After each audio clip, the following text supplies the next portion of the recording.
Hello दोस्तों, आप सभी का स्वागत है आपके अपने यूट्यूब चैनल विद्या इन्फोटेक पर। तो दोस्तों, मैं हूं प्रदीप चौधरी और आज के इस वीडियो में बातचीत करेंगे कक्षा 10 गणित प्रश्नावली 3H। प्यारे साथियों, दो चर वाले रैखिक समीकरण युग्म। अब इस अध्याय में, इस प्रश्नावली में हम लोग प्यारे साथियों बातचीत करेंगे कि दो चर वाले रैखिक समीकरण युग्म को हल कैसे करते हैं। लेकिन फिलहाल उसको तो हम करा दिए हैं, अगर वह वीडियो नहीं देखे हैं तो जाकर वो वीडियो को देख सकते हैं। तो प्यारे साथियों, अभी हम फिलहाल बात करेंगे प्रश्नावली 3H, डॉक्टर मनोहरी प्रकाशन। तो पहला सवाल आइए देखते हैं। लेकिन प्यारे साथियों, अगर आप लोगों ने हमारे चैनल को सब्सक्राइब नहीं किए तो हमारे चैनल को सब्सक्राइब कर लीजिए। तो आइए हम लेते हैं पहले सवाल को। क्या है? ए और बी की मासिक आय का अनुपात 9 संबंधी 7 है और उनके मासिक व्यय का अनुपात 4 संबंधी 3 है। यदि उनमें से प्रत्येक 200 रुपया मासिक बचाता हो तो प्रत्येक की मासिक आय ज्ञात कीजिए। प्यारे साथियों, दो लोग हैं, एक ए है एक बी है। अब उनके मासिक आय का अनुपात दिया है और मासिक खर्च का अनुपात दिया। खर्च मतलब व्यय, और कहा है कि वह मंथली महीने में ए 200 रुपया बचाता है, बी भी 200 रुपया बचाता है। तो बताइए आपकी प्रत्येक माह में वह कितने रुपए कमाते हैं, मासिक उसका आय क्या है। तो प्यारे साथियों, बहुत ही सिंपल सवाल है, आइए इसको सॉल्व कर लेते हैं। तो प्यारे साथियों लिखेंगे माना ए की मासिक आय बराबर 9 रुपया। देखिए, जब अनुपात में देता है ना तो यक्ष सटा के मान लेते हैं। 9 रुपया ए का हो जाएगा, 7 रुपया बी का हो जाएगा। क्या? मासिक आय। तो बी की मासिक आय बराबर हो गया कितना? 7 रुपया। अब देखिए, यह तो आय की बात कहा है। अब क्या है? खर्च क्या है? मान लेंगे पुनः खर्च को। अब क्या है? ए की मासिक व्यय बराबर कितना? 4 रुपया। देखिए, इसमें यक्ष माने हैं। देखिए, दो चर बनाएंगे, दो चर में मानेंगे। इसमें यक्ष माने हैं तो इसमें किसको मानेंगे? वाई को मानेंगे। दोनों अलग अलग चर में मानते हैं। और बी की मासिक व्यय बराबर हो गया 3 रुपया। अब हम चलेंगे प्रश्न के अनुसार। तो हो जाएगा प्रश्नानुसार क्या हो गया? बचा कितने रहा है? 200 रुपया दोनों लोग। तो 9 एक ए कमा रहा है 9 रुपया और व्यय कर रहा है 4 रुपया। तो 9 में से 4 को घटाएंगे तो किसके बराबर? 200 के बराबर समीकरण 1। उसी प्रकार से 7 माइनस 3 बराबर 200 रुपया। यह समीकरण क्या हो गया? 2 हो गया। अब क्या करेंगे? इनको विलोपन विधि से हल कर लेंगे। विलोपन विधि से हल करने का नियम और मेथड तो बता ही दिए हैं, लेकिन आइए एक बार और बता देते हैं। देखेंगे समीकरण 1 में और समीकरण 2 में यक्ष का गुणांक सेम है कि वाई का गुणांक सेम है। देख रहे हैं, किसी का भी गुणांक सेम नहीं है। अब हमको अपने पास से उसके गुणांक को सेम बनाना पड़ेगा। तो लिखेंगे प्यारे साथियों, समीकरण 1 में 3 से तथा समीकरण 2 में 4 से गुणा करने पर तो कर लीजिए गुणा। तो कितना हो जाएगा? 9 माइनस 4 गुणे के से 3 और 200 गुणे कितना? 3। तो 9 त्रिकी 27 माइनस 4 12 बराबर 3 दूनी 6। समीकरण नंबर क्या हो जाएगा? 3 हो जाएगा। पहला दूसरा माने इसको तीसरा मान लेंगे। उसी प्रकार से 7 माइनस 3 में गुणा कराएंगे किससे? 4 से, और 200 गुणे क्या कर लेंगे? 4। तो हो जाएगा 7 चौको 28 माइनस 4 12 बराबर 4 दूनी 800। यह हो जाएगा समीकरण नंबर 4। अब प्यारे साथियों, अब चाहे समीकरण 3 और समीकरण 4 मिल गया, समीकरण 3 और समीकरण 4 मिल गया, किसके साथ साथ से मिला? 1 से प्राप्त हुआ है 3 और 2 से प्राप्त हुआ है 4, सेम है। अब क्या करेंगे? देखिए, इसके लिए मेथड है, नियम है कि जिसका गुणांक बराबर है उसका चिन्ह देखेंगे कैसा है। जिसका गुणांक बराबर होगा हम चिन्ह देखेंगे कैसा है, समान चिन्ह है कि असमान चिन्ह है। समान चिन्ह होता है तो घटा के, और समान चिन्ह होता है तो जोड़ देते हैं। तो कौन चिन्ह है? समान चिन्ह है कि नहीं है? तो बिल्कुल, तो समान चिन्ह है तो आइए हम क्या करते हैं, घटाते हैं। तो लिखेंगे क्या हम, समीकरण 4 में से समीकरण 3 को घटाने पर क्यों घटा रहे हैं? घटाएंगे तभी तो कटेगा। चाहे 3 में से 4 को घटाइए, चाहे 4 में से 3 को घटाइए, कोई अंतर नहीं आएगा। तो 4 क्या है? 28x माइनस 12y बराबर 800। यहाँ पे आया कितना है? 27x माइनस 12y बराबर 600। कितना है? 600। अब क्या करेंगे प्यारे साथियों, यह रहा हमारा समीकरण नंबर 4, यह है समीकरण नंबर 3।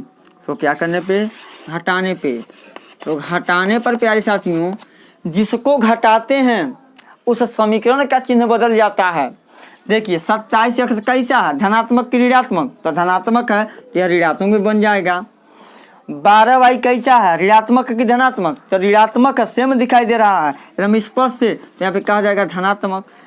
600 क्या है? धनात्मक कि ऋणात्मक? धनात्मक, तो यहाँ पे कहा जाएगा ऋण हो जाएगा।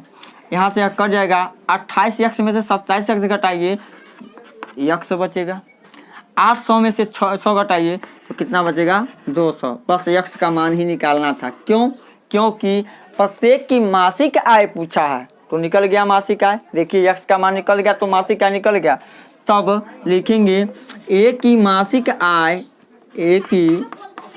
मासिक आय बराबर हो जाएगा, कितना माने हैं a की मासिक आय? 9x।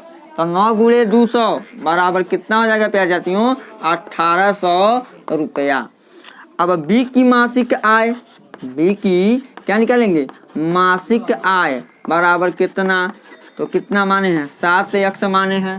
कितना माने? 7x। तो हो जाएगा 7 गुणे 200 बराबर 1400 रुपया। तो प्यारे साथियों या 1800 और 1400 रुपया आंसर आएगा सवाल नंबर 1 का। तो यह रहा हमारा सवाल नंबर 1 का सॉल्यूशन। अब आइए प्यारे साथियों हम क्रमिक चर्चा को आगे बढ़ाते हैं और लेते हैं दूसरे नंबर के सवाल को। तो आइए हम लेते हैं दूसरे नंबर। क्यों? हमारा प्रश्न नंबर 2 है, 2 अंकों की संख्या के अंकों का योग 9 है। इस संख्या का 9 गुना कामा संख्या के अंकों को पलटने से बनी संख्या का 2 गुना है, वह संख्या ज्ञात कीजिए। तो प्यारे साथियों क्या कहा प्रश्न में? 2 अंकों की कोई संख्या है, उनका योग क्या है? 9 है। लेकिन अब कह रहा कि इस संख्या का 9 गुना, यानी उस जो संख्या बनाएंगे उसका 9 गुना संख्या के अंकों को पलटने से बनी संख्या के 2 गुना है, तो वह संख्या ज्ञात कीजिए। तो प्यारे साथियों अगर कोई 2 अंकों की संख्या है, 2 अंकों की संख्या कोई है तो उसमें एक का नाम इकाई होता है, एक का नाम दहाई। दहाई का मतलब 10 और इकाई का मतलब 1 होता है। तो मान लीजिए अगर हम इकाई मान लेते हैं, ध्यान दीजिएगा, अगर इकाई मानते हैं 3 को और दहाई मानते हैं 4 को, हम एक छोटी सी भूमिका बना रहे हैं, ध्यान दीजिएगा। तो संख्या क्या बनेगा? तो संख्या आप कहिएगा 4 और 3 43, 40 3 43 बनेगा। लेकिन यह 43 बना कैसे? तो संख्या बनाने का नियम ध्यान दे देख लीजिए।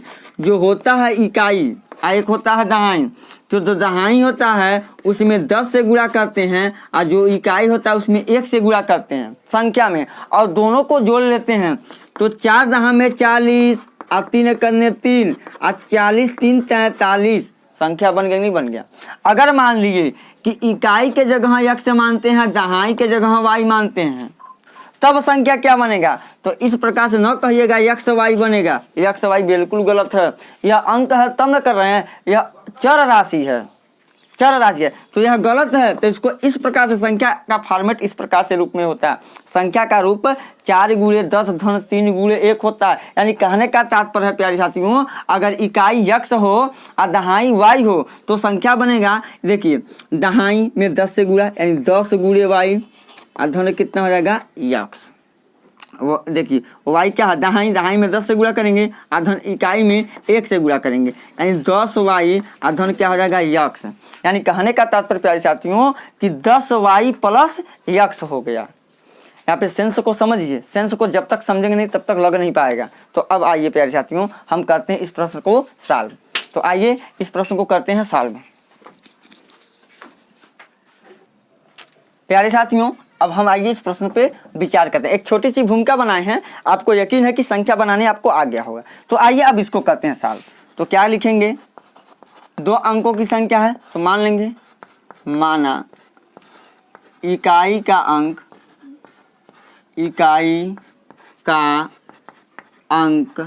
x तथा दहाई का अंक y है। इकाई का अंक x, दहाई का अंक y मान दिए हैं। तो संख्या क्या बनेगा प्यारे साथियों, तो संख्या बन जाएगा, संख्या बनाइए, 2 अंकों की संख्या 2 अंक माने हैं, तो दहाई में 10 से गुणा और धन जोड़ते हैं, इकाई में 1 से गुणा, तो बन क्या जाएगा 10y प्लस x। यह हमारा क्या बन गया, संख्या। अब प्रथम शर्तानुसार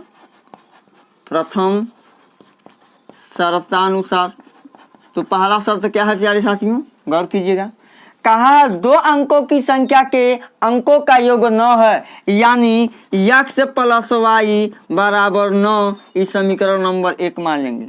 उसी प्रकार से द्वितीय शर्तानुसार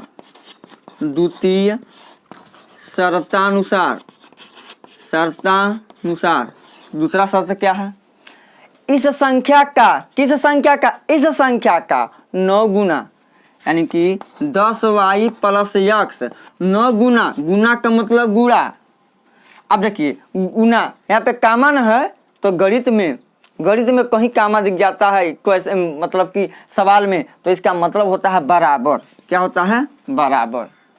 संख्या के अंकों को पलटने से, संख्या का अंक पलट दीजिए, पलटने का मतलब ये हुआ जो इकाई है दहाई बना दीजिए, जो दहाई है उसको इकाई बना दीजिए। तो बनाइए, दहाई क्या बन जाएगा x, तो 10x प्लस y, और गुणा को गुना रहा 2 गुने के क्या है का संख्या 2 गुना है, तो संख्या ज्ञात कीजिए, बन गया। अब इसको थोड़ा कैलकुलेट, 10y में 9 का गुणा 90y प्लस 9 में x गुणा 9x बराबर, ध्यान दीजिएगा, 90y प्लस 9x बराबर 10 दूनी 20x प्लस 2y, y को y के पास, x को x के पास भेज दीजिए, तब 20x जाएगा 9x के पास, 2y जाएगा 90y के पास, यानी हो जाएगा 90y minus 2y plus 9x minus 20x बराबर 0। ध्यान दीजिएगा, इधर से अब इधर ला रहे हैं तो चिन्ह विपरीत हो जाएगा। 90y में से 2y हटाइए, 88y माइनस देखिए 20 में से 9 घटाइए 11x बराबर 0।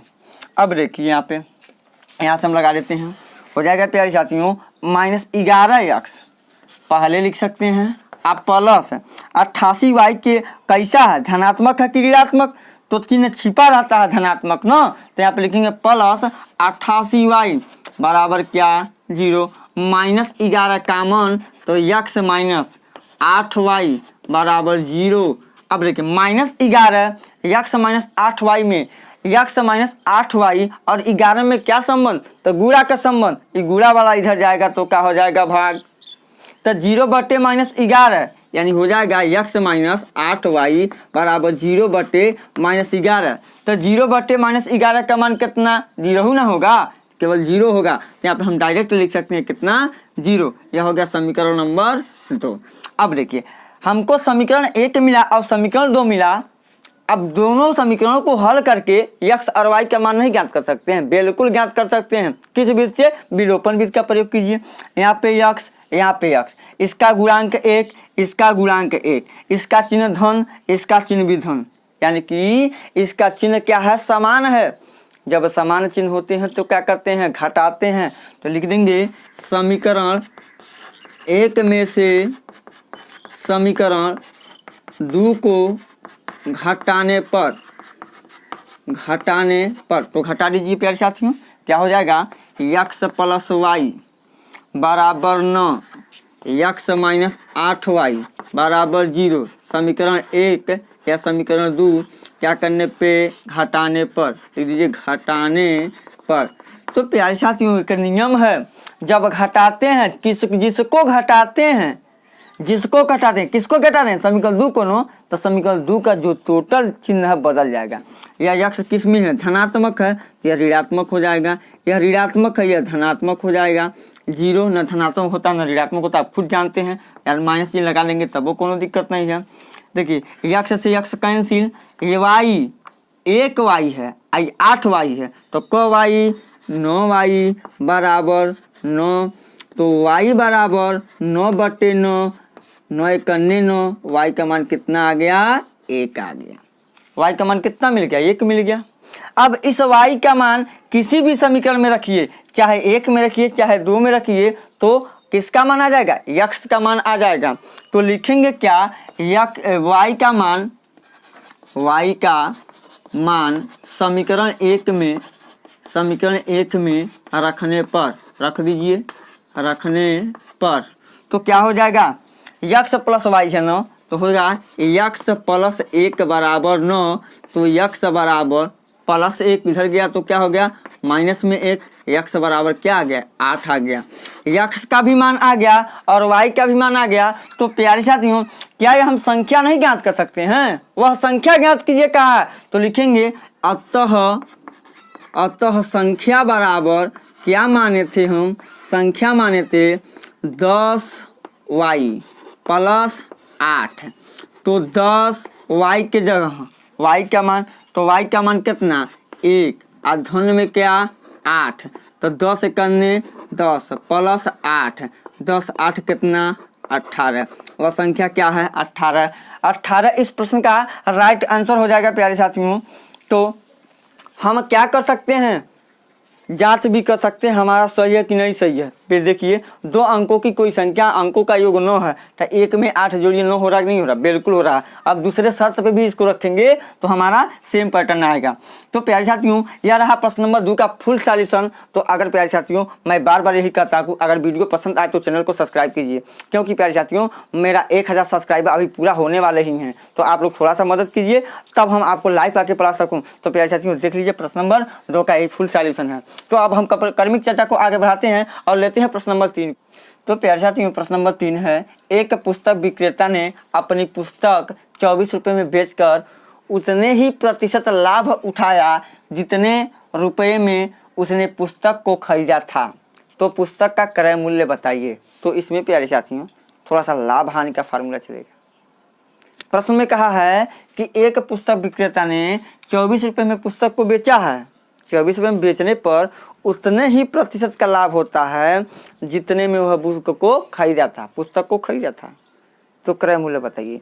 जो हमको प्रश्न में ज्ञात करना होता है उसी को मान लेते हैं। तो आइए इसको मान लेते हैं। लिखेंगे माना पुस्तक का क्रय मूल्य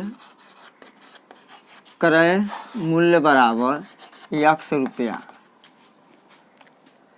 क्रय मूल्य होगा, तब लाभ प्रतिशत कितना होगा, प्रतिशत बराबर यक्स प्रतिशत होगा कि नहीं होगा, उतना जितने में वह खरीदा था उतना ही उसको लाभ मिला। तो प्यारे साथियों केवल लाभ निकालना है। क्या निकालना है, लाभ क्या होगा, तो यक्स प्रतिशत निकालेंगे। लाभ किस पे काउंट होता है, क्रय मूल्य पे काउंट होता है। तो यक्स का यक्स प्रतिशत यानी यक्स गुणे यक्स बटे 100 यानी हो जाएगा यक्स स्क्वायर बटे 100। अब प्यारे साथियों देखिए प्रश्नानुसार क्या हो जाएगा, प्रश्न के अनुसार आप जानते हैं पुस्तक का विक्रय मूल्य बराबर कितना दिया है, बराबर 24 रुपया दिया है। तो विक्रय मूल्य का फार्मूला क्या होता है क्रय मूल्य प्लस लाभ बराबर 24 रुपया। तो बताइए क्रय मूल्य कितना माने हैं, यक्स, टन लाभ कितना आया है, यक्स स्क्वायर बटे 100 बराबर 24। 100 का इसमें यक्स में गुणा कीजिए तो कितना हो जाएगा 100 यक्स प्लस यक्स स्क्वायर बटे 100 बराबर 24। 100 का इधर पक्षांतर कर दीजिए, गुणा कर दीजिए, हो जाएगा 100 यक्स प्लस यक्स स्क्वायर बराबर 2400। 24 में 100 का गुणा किए हैं, 2400 हो गया। 2400 को उधर ले आइए, इसको थोड़ा क्रम से लिख देंगे, x square plus 100 x minus 2400 बराबर 0। मध्य पद तोड़ के अब इसका कर देंगे गुणनखंड। तो आइए करते हैं गुणनखंड। तो क्या हो जाएगा प्यारे साथियों, गुणा करने पे 2400 और घटाने पे 100, घटाने पे कितना ना चाहिए 100 होना चाहिए, हो जाएगा x square plus 120 minus 20 into x minus 2400 बराबर क्या हो जाएगा 0। देखिए 120 में जब 20 का गुणा करेंगे तो 2400 होता है, 120 में से जब 20 को घटाएंगे 100 होगा। अब क्या करेंगे, x square plus 120 x minus 20 x minus 2400 बराबर 0। यहाँ से देखिए इन दोनों में क्या कॉमन, यक्स कॉमन, तो क्या हो जाएगा यक्स प्लस 120 माइनस 20 कॉमन, तो यक्स प्लस 120 बराबर क्या हो जाएगा 0। तो कॉमन की बात यह होता है प्यारे साथियों, कितने स्टूडेंट को समझ में नहीं आता है। तो 20 यक्स में से 20 कॉमन लेने का मतलब होगा 20 यक्स में जब 20 से भाग देंगे तो केवल यक्स बचेगा। 2400 में जब 20 से भाग देंगे तो 120 आंसर आएगा, तो 120 हो जाएगा यहाँ पे। तो लिखते हैं यक्स प्लस 120 एक कोष्टक में और दूसरे कोष्टक में यक्स माइनस 20 बराबर क्या हो जाएगा 0। तो लिखेंगे इफ यदि एक बार यक्स प्लस 120 बराबर 0 होगा तो यक्स बराबर माइनस 120। एक बार प्यारे साथियों अगर लिखेंगे इफ यक्स माइनस 20 बराबर 0 तो यक्स बराबर कितना होगा 20 होगा। तो अब बताइए जो 20 आया है, 20 यक्स क्या माने थे क्रय मूल्य, क्रय मूल्य का मान 20 आया है, एक बार क्रय मूल्य का मान माइनस 120 आया, तो बताइए क्या क्रय मूल्य ऋणात्मक होता है। तो आप कहिएगा बिल्कुल नहीं, क्रय मूल्य कभी भी ऋणात्मक नहीं हो सकता है। तो लिखेंगे यह मान जो कि मान नहीं है, जो कि माइनस 120 मान्य नहीं है, मान्य नहीं है, क्योंकि क्योंकि क्योंकि क्योंकि क्रय मूल्य ऋणात्मक नहीं होता है, ऋणात्मक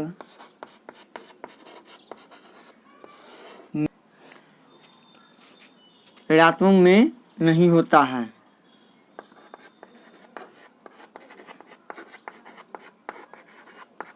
नहीं होता। अतः पुस्तक का क्रय मूल्य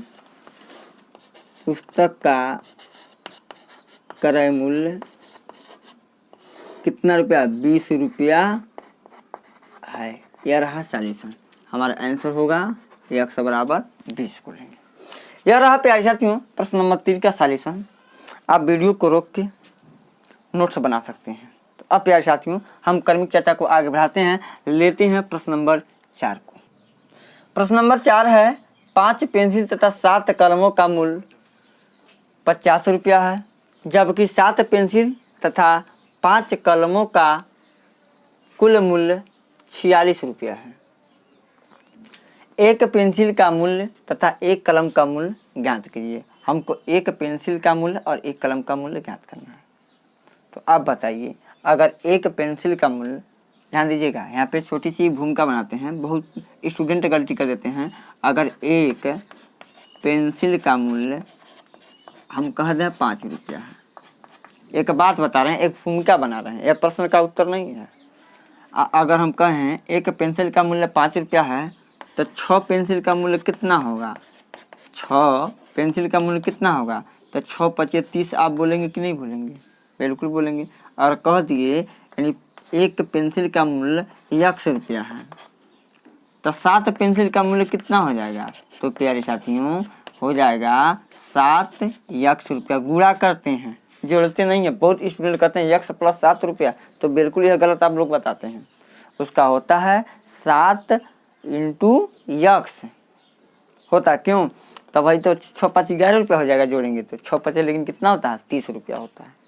अब इसी छोटी भूमिका के साथ इसको हम क्या करेंगे, बनाएंगे। अब आइए, अब इसको हम विस्तार से सॉल्व करते हैं। जो ज्ञात करना उसी को मानते हैं। तो मान लीजिए, माना एक पेंसिल का मूल्य, एक पेंसिल का मूल्य बराबर 100 रुपया तथा एक कलम का मूल्य, एक कलम का मूल्य बराबर y रुपया है, y रुपया है। तो हम लिखेंगे प्रथम शर्तानुसार। प्रथम शर्तानुसार क्या हो जाएगा प्यारे साथियों? पहले क्या, 5 पेंसिल तथा 7 कलमों का कुल मूल्य 50 रुपया है। तो एक पेंसिल का मूल्य 100 रुपया, तब 5 पेंसिल का मूल्य कितना, 5 यक्स प्लस 7 कलमों का मूल्य, ध्यान दीजिए 7 कलमों का यानी 5 पेंसिल तथा 7 कलमों का मूल्य 50 रुपया है ना, तो दोनों को जोड़ेंगे तो 50 रुपये के बराबर जोड़ो लगा दीजिए। एक कलम का मूल्य y रुपया है, तो 7 कलम का मूल्य 7y, और दोनों को जोड़े तो कितने के बराबर, 50 के बराबर। समीकरण नंबर 1 हो गया। उसी प्रकार से हम द्वितीय शर्तानुसार, द्वितीय शर्तानुसार दूसरा शर्त क्या है, गौर कीजिए। तो 7 पेंसिल का तथा 5 कलमों का मूल्य 46 रुपया है। तो एक पेंसिल का मूल्य 100 रुपया, तो 7 गो का 7 यक्स 5y बराबर 46 रुपया। यह समीकरण नंबर क्या हो जाएगा, 2 हो जाएगा। लगा दीजिए विलोपन विधि। देखिए क्या है, हम क्या कर सकते हैं प्यारे साथियों, किसी एक का गुणांक बराबर कर सकते हैं। कीजिए किसी एक का गुणांक, तो किसको बराबर करेंगे?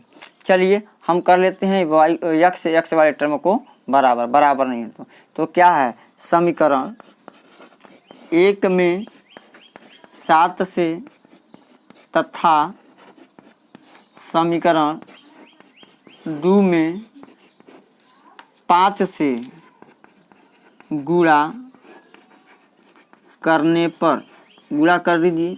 समीकरण 1 में कौन से करेंगे, 7 से, तो 7 इंटू 5 यक्स प्लस 7y बराबर 50 गुणे 7, 5 सते 35 यक्स, 7 सते 49y बराबर 7 पचे 35, 350। यह समीकरण बन गया क्या, 3।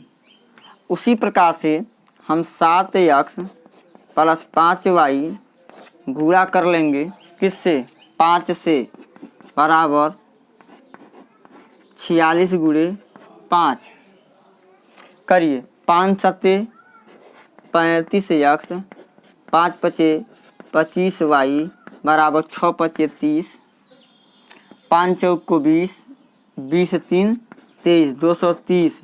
यह समीकरण बन गया 4। समीकरण 1 से अब समीकरण 2 से अभी कोई मतलब नहीं रखेंगे। अब समीकरण 3 को लेंगे, समीकरण 4 को लेंगे। समीकरण 3 में यक्स का गुणांक 35, समीकरण 4 में यक्स का गुणांक 35, दोनों समान चिन्ह है।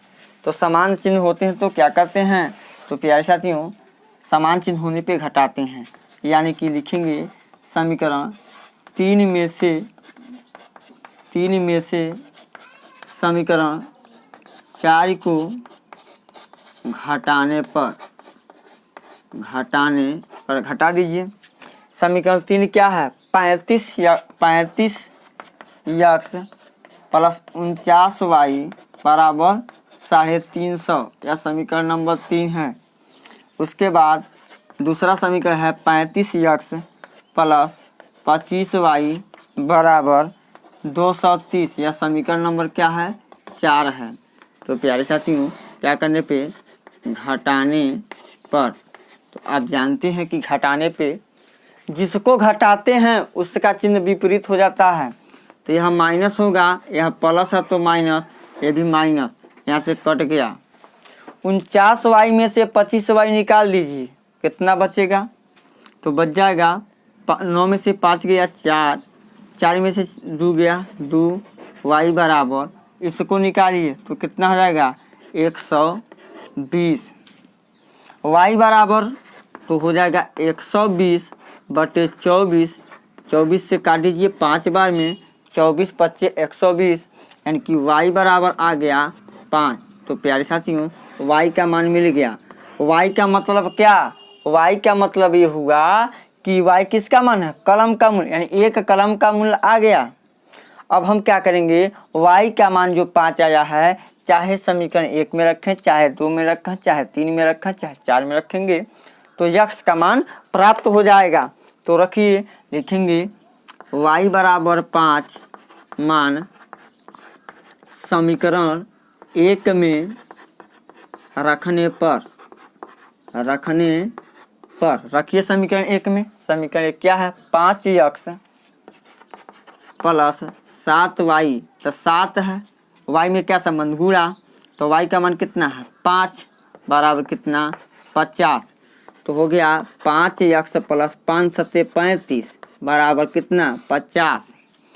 तो 5x बराबर 50 माइनस 35, 50 माइनस 35, तो यहाँ देख लेते हैं। तो 5x बराबर कितना हो जाएगा? 15। तो x बराबर 15 बटे 5, 15 बटे क्या होगा? 5 होगा। क्यों? 5 और x में क्या संबंध? गुणा, गुणा वाला इधर जाता था क्या हो जाता है? भाग हो जाता है। तो क्या करेंगे, यहाँ पे 5 करने 5 या 5 3 15, तो x बराबर क्या आ गया? 3। यह भी हमारा आंसर आ गया। तो अतः प्यारे साथियों हम कह सकते हैं क्या? अतः वाली बात जरूर लिखेंगे। क्या? अतः वाली बात जरूर लिखेंगे कि एक पेंसिल का मूल्य 3 रुपया तथा एक कलम का मूल्य 5 रुपया होगा। इस प्रश्न का राइट आंसर आप देख सकते हैं। प्यारे साथियों प्रश्न नंबर 5 है, एक व्यक्ति कुछ मासिक वेतन पर नौकरी शुरू करता है और प्रत्येक वर्ष उसके वेतन में एक नियत वृद्धि होती है। यदि नौकरी के 4 वर्ष बाद उसका वेतन 2200 रुपया हो जाता है और 15 वर्ष बाद उसका वेतन 2750 रुपया हो जाता है, प्रारंभ में उसका वेतन कितना था और वार्षिक वृद्धि क्या थी? ज्ञात कीजिए। और वार्षिक वृद्धि क्या थी हमको ज्ञात करना है। तो प्यारे साथियों आइए अब इसको हम क्या करते हैं? सॉल्व। तो मान लीजिए, क्या माना व्यक्ति का मासिक वेतन बराबर x रुपया तथा वार्षिक वृद्धि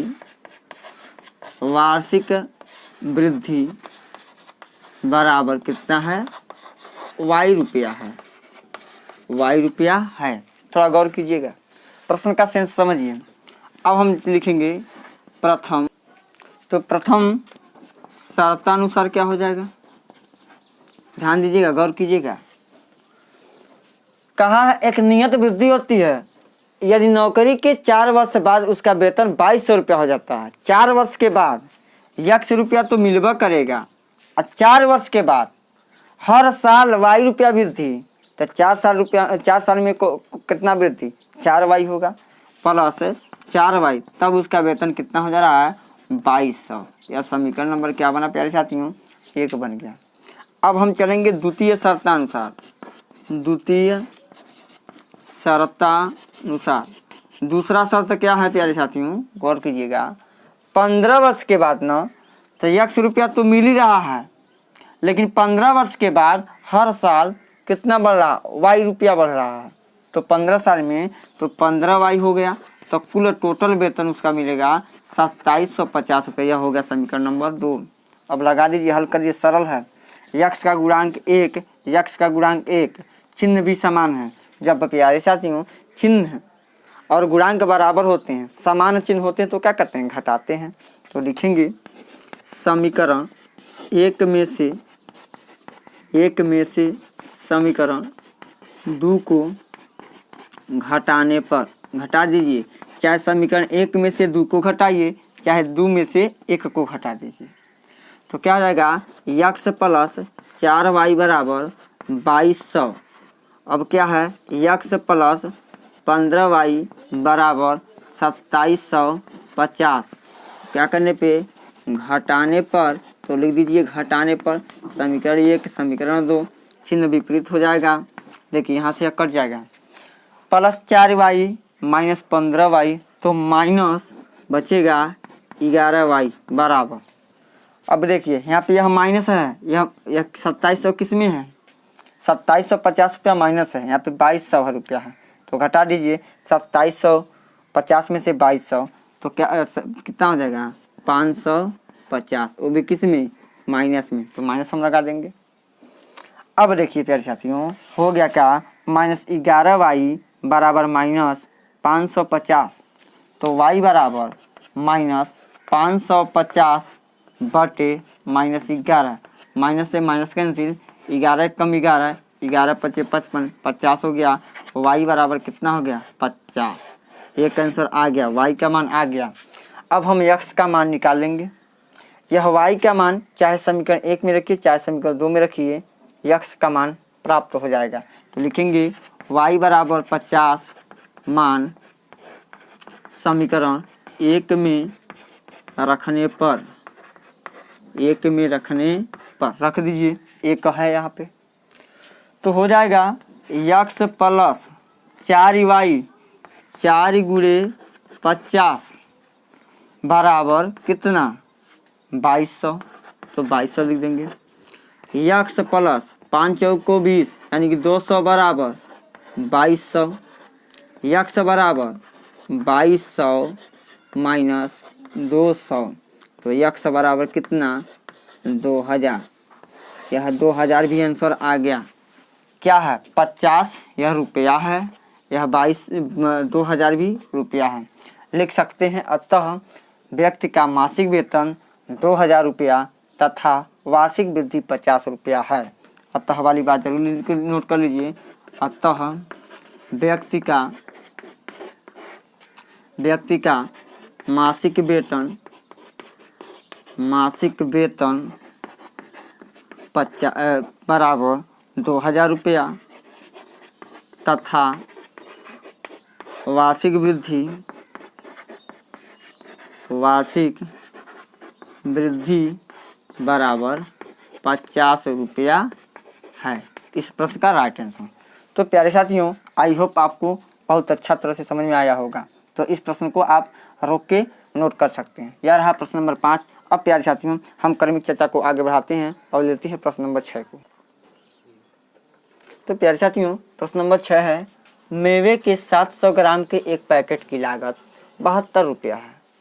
एक मेवा का पैकेट है 700 ग्राम का है, उसको कोई खरीदने जाता तो 72 रुपये की कीमत देना पड़ता है।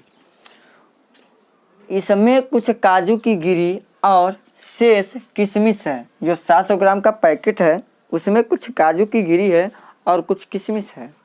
एग्जैक्ट पता नहीं है कि कितना ग्राम काजू की गिरी है और कितना ग्राम किशमिश है, लेकिन एक बात दिया है यदि काजू की गिरी का भाव 96 रुपया प्रति किलोग्राम है, यानी 1 किलो काजू की गिरी 96 रुपये में मिल रहा है और किशमिश का भाव 112 रुपया प्रति किलोग्राम है, तो ज्ञात करो उस पैकेट में दोनों मेवों की तौल अलग अलग कितनी है।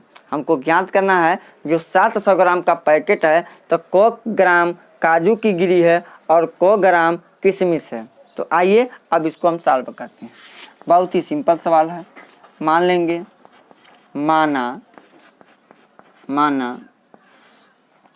माना काजू की गिरी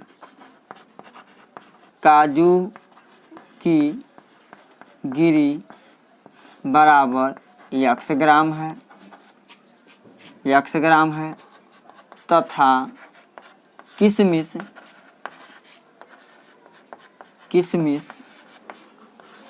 बराबर y ग्राम है। किशमिश कितना है y ग्राम है। तो ध्यान दीजिएगा प्रथम शर्त क्या कहा है, प्रथम शर्त अनुसार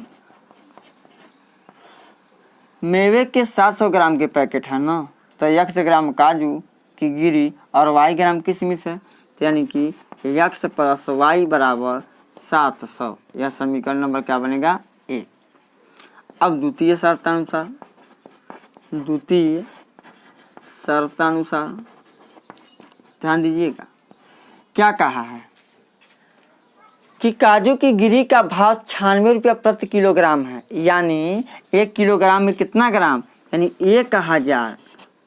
1000 ग्राम काजू की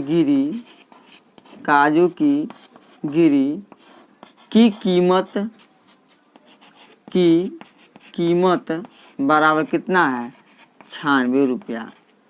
चूँकि इसलिए अब बताइए कितना ग्राम है? x ग्राम है ना, तो x ग्राम काजू की गिरी की कीमत कितनी होगी? तो प्यारे साथियों, आप जानते होंगे जब 1 किलो का दाम होगा 96 रुपया, तो x ग्राम काजू की गिरी का कीमत 1 किलोग्राम यानी 1000 ग्राम तो होगा 96/1000 और गुणे x, यह क्या हो जाएगा? रुपया, यानी इसको लिख सकते हैं 96x/1000 रुपया। बताइए, यकीन कि समझ में आया होगा। ये एक नियम पे फॉलो कर रहा। पुनः प्यारे साथियों, आपको पता है कि 1000 ग्राम यानी कि 1 किलो बराबर 1000 ग्राम, तो 1000 ग्राम हम किशमिश खरीद रहे हैं। किशमिश 1000 ग्राम किशमिश की कीमत बराबर कितना दिया है? 112 रुपया प्राप्त पता है। तो आप बताइए y ग्राम कितना किने? y ग्राम किशमिश की कीमत कितना हो जाएगा? की कीमत बराबर क्या होगा? हो जाएगा 112/1000 और गुणे y, यानी कि इसको लिख सकते हैं 112y/1000। अब देखिए, लेकिन यह दोनों पैकेट यानी देखिए एक को खरीदने हैं x ग्राम और एक है y ग्राम, दोनों को मिला देते हैं तो कितना रुपया देना पड़ता? 72 रुपया।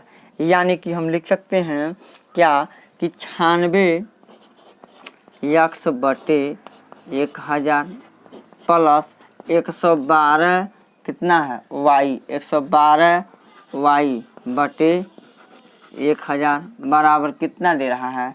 72 रुपये। जोड़ देंगे, हर बराबर है प्यारे साथियों, तो हम अंश को क्या करते हैं? जोड़ देते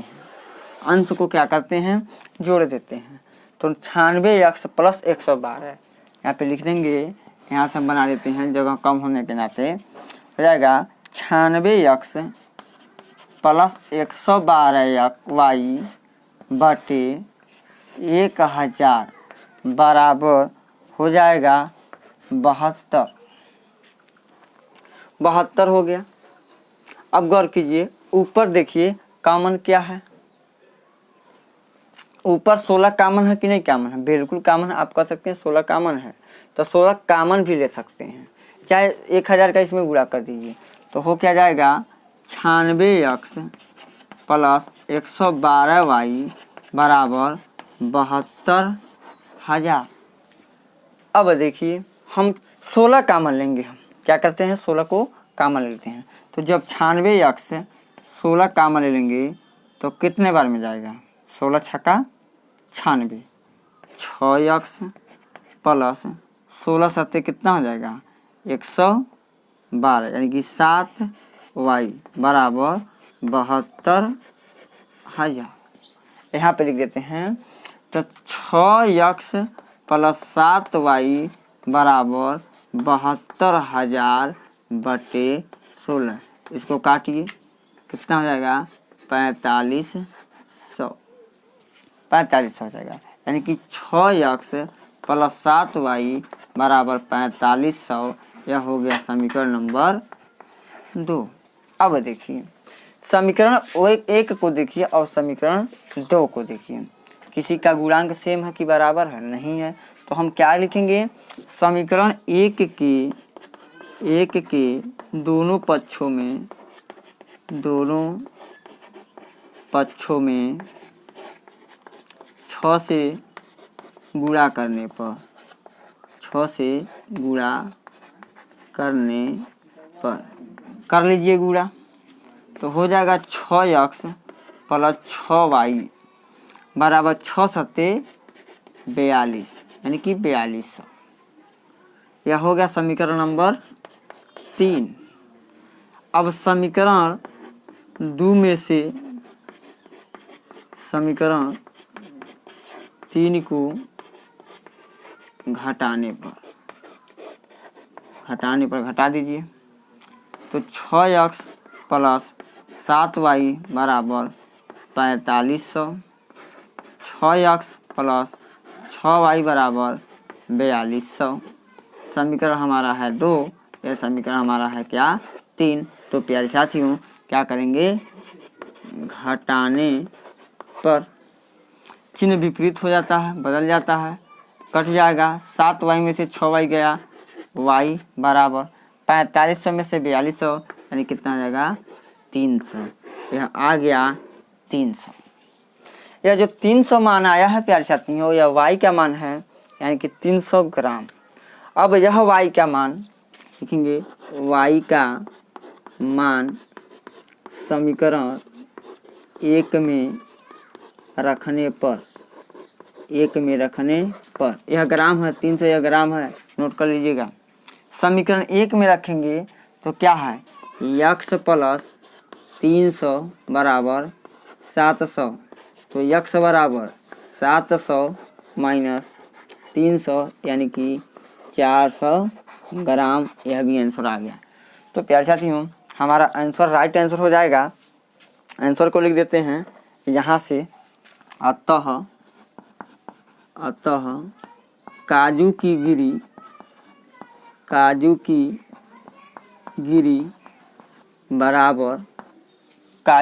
बराबर x ग्राम है, तो x ग्राम का मान कितना है, 400 ग्राम, तथा किशमिश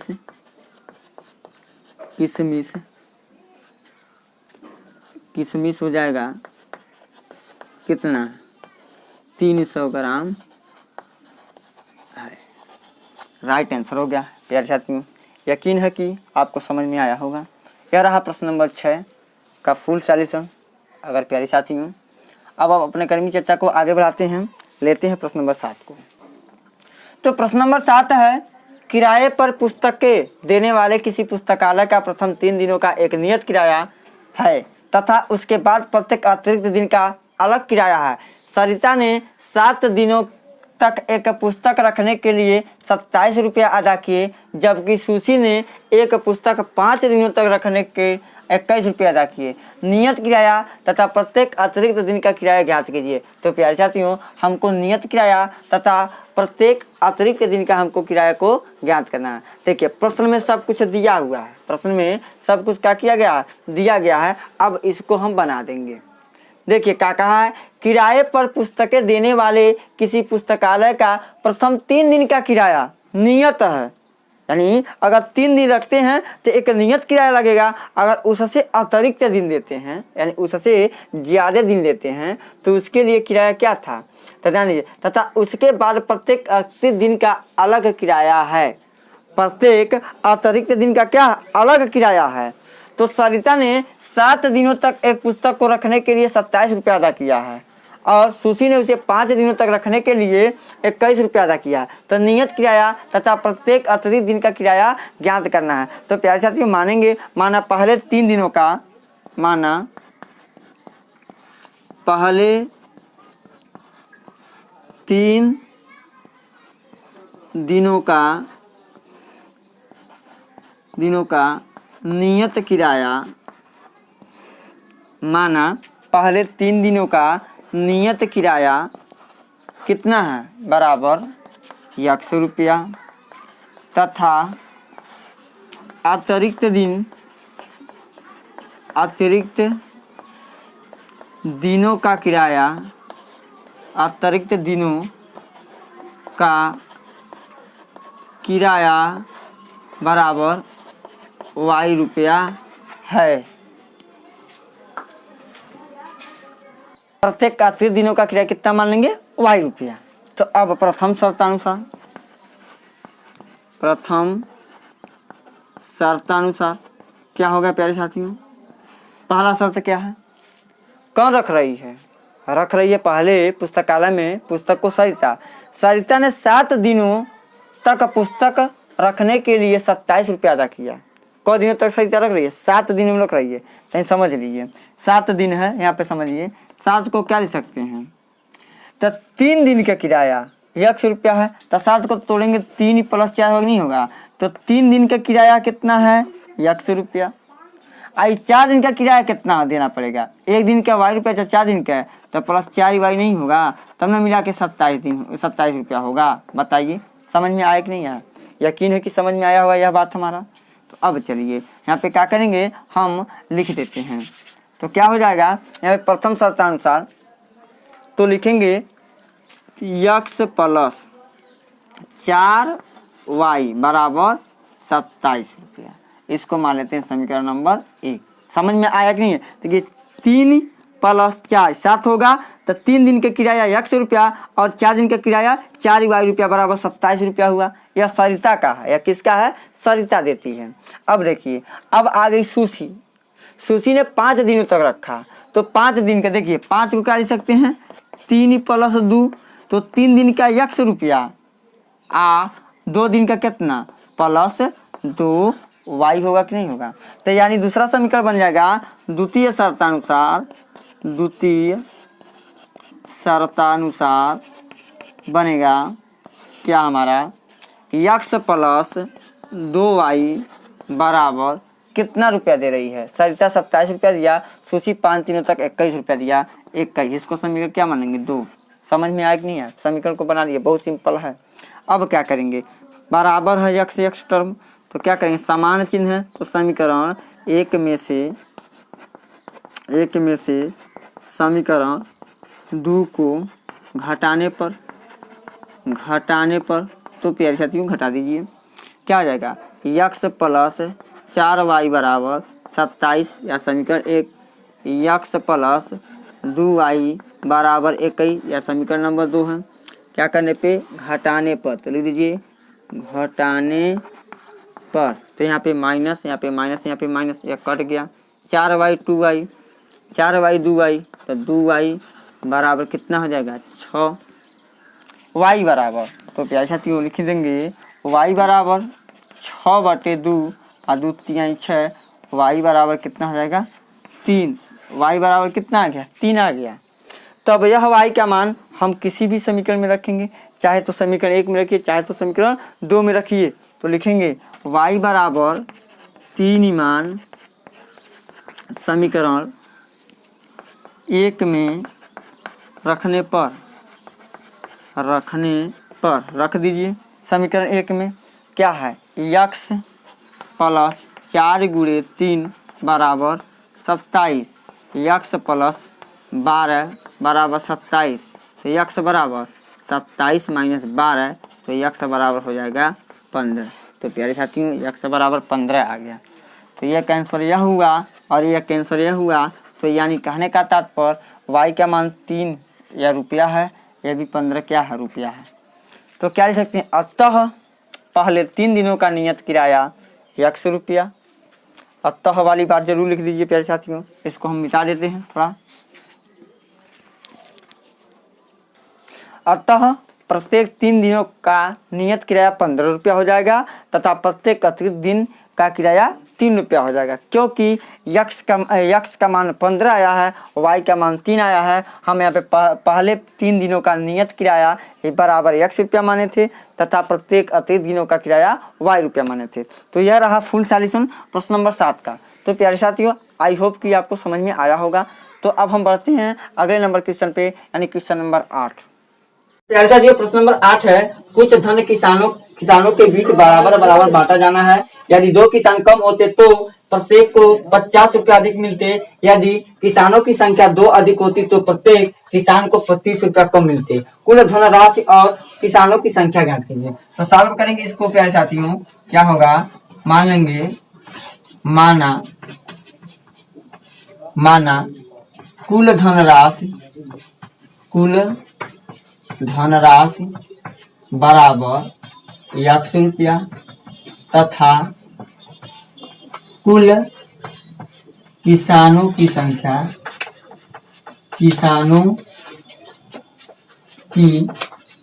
कितना है, बराबर y। किसानों की संख्या क्या है, y। अब चलिए एक छोटी सी भूमिका बनाते हैं इसके लिए। अगर मान लीजिए प्यारे साथियों कि 200 रुपया है, 8 किसानों में बांटना है।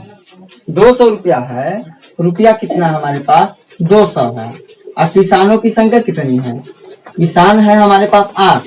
तो बताइए एक किसान को कॉल करेंगे तो एक किसान को देंगे 200 बटे 8, यानी कि 2 से 8 को काटिए, 8 से काटिए 200 को, यानी कितना होगा, 25 रुपया होगा कि नहीं होगा। एक किसान कॉल रुपया पाएगा, 25 रुपया पाएगा। यानी कुल धन में जब कुल किसानों की संख्या से भाग देते तो एक किसान का धनराशि पता चल जाता है। यानी एक किसान को कितना रुपया मिला पता चल जाता है। कब, जब कुल धन में कुल किसानों की संख्या से भाग देते हैं, तब लिखेंगे, ध्यान दीजिए, एक किसान को मिला धनराशि, एक किसान को मिला धनराशि बराबर कुल धन x है और कुल किसानों की संख्या कितना है, y। अब आइए हम लिखेंगे प्रथम शर्तानुसार क्या आ जाएगा। पहला शर्त क्या है, पहला शर्त है क्या साथियों, कहा है यदि दो किसान कम होते तो कुल किसान कितने, y है। y में से 2 किसान कम तो y माइनस 2 और कुल धन कितना बांटना है, x। तो प्यारे साथियों अगर मान लीजिए कि 2 किसान कम होते, ध्यान दीजिएगा, 2 किसान कम होते तो मिलता 400 रुपया। 2 किसान कम है तो 400 रुपया मिल रहा है, नहीं 2 किसान कम है तो कितना मिल रहा है, 450। कितना मिला है, 450। 2 किसान कम है तो 450 मिल रहा है और कुल किसान है तो 400 रुपया मिल रहा है। तो इसमें अंतर बताइए कितने का है, 50 रुपये का अंतर है। लेकिन प्यारे साथियों यह जब 2 किसान कम है तब का ज्यादा मिलेगा, और जब 2 किसान कि उसमें बराबर किसान रहेंगे, जितना थे उतना रहेंगे, तो 50 रुपया कम मिला। तो ज्यादा कब मिला, जब 2 किसान कम हो रहे हैं। तो यानी कि कहने का तात्पर्य प्यारे साथियों कि जब x में 2 किसान क्या हो जाते हैं, कम, तो ये अधिक धन होगा तो माइनस x बटे y। पहले स्थिति में किसान बराबर कितना, 50। थोड़ा सा सॉल्व करके इसका इसमें कीजिए तो कितना हो जाएगा, x into y minus x y minus 2 बटे y माइनस 2 इंटू कितना हो जाएगा, y बराबर कितना, 50।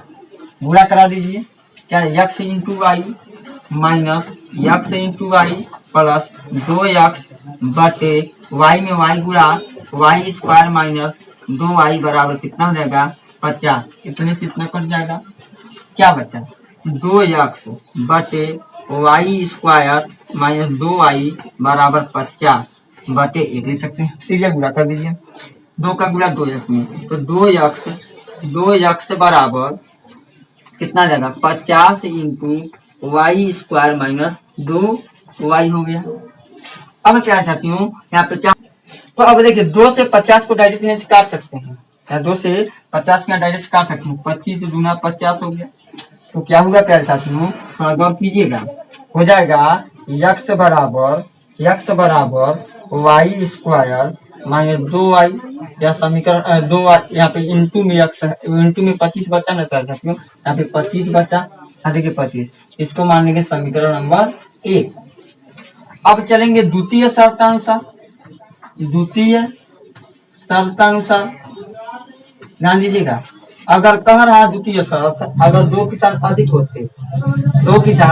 अधिक होते तो प्रत्येक किसान को 30 रुपया कम मिल रहा है ना, कम का मतलब ये होगा 2 किसान अधिक आ जाते, 2 किसान अधिक आ जाते तो यह रुपया ज्यादा होता, यह रुपया क्या हो जाता, कम हो जाता। तो कहने का तात्पर्य होगा कह सकती हूँ कि यक्स बटे वाई माइनस यक्स बटे कितना हो जाएगा वाई प्लस 2 बराबर कितना हो जाएगा 30 रुपया हो जाएगा।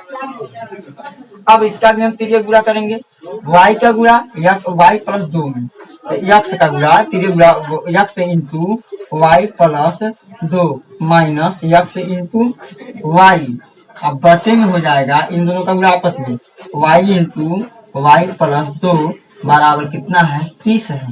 अब गुणा करा दीजिए यक्स इंटू वाई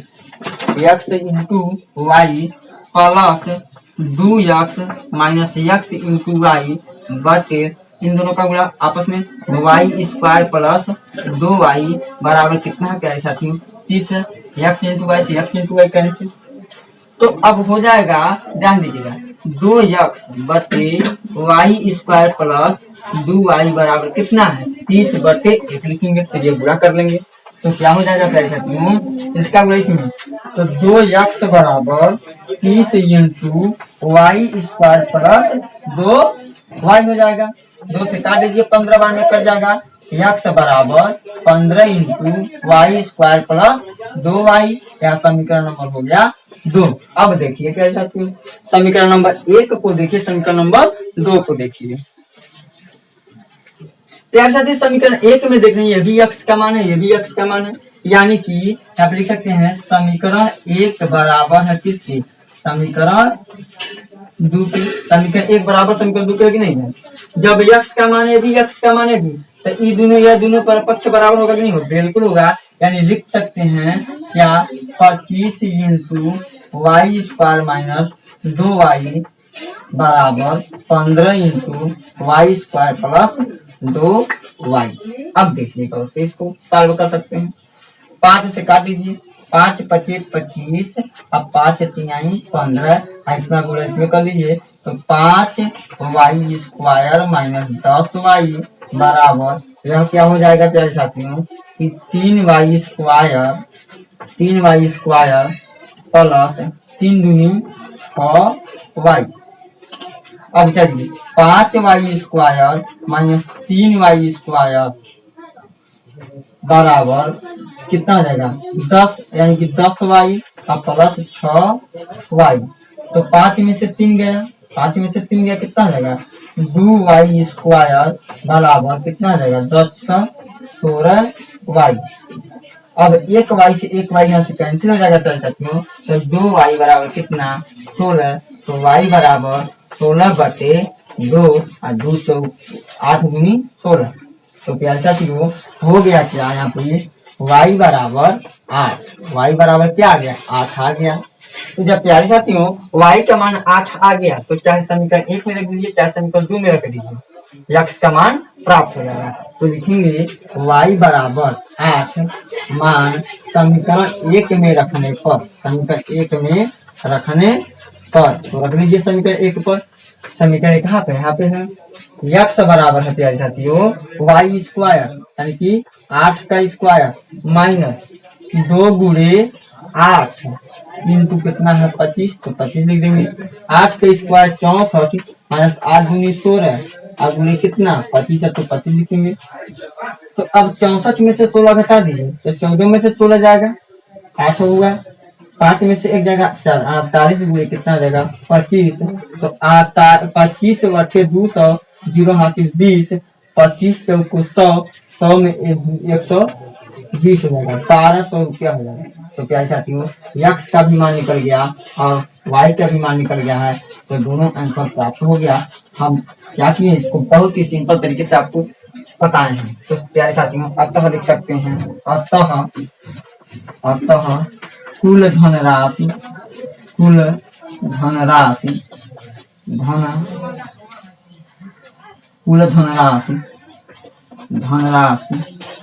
बराबर 1200 रुपया तथा कुल किसानों की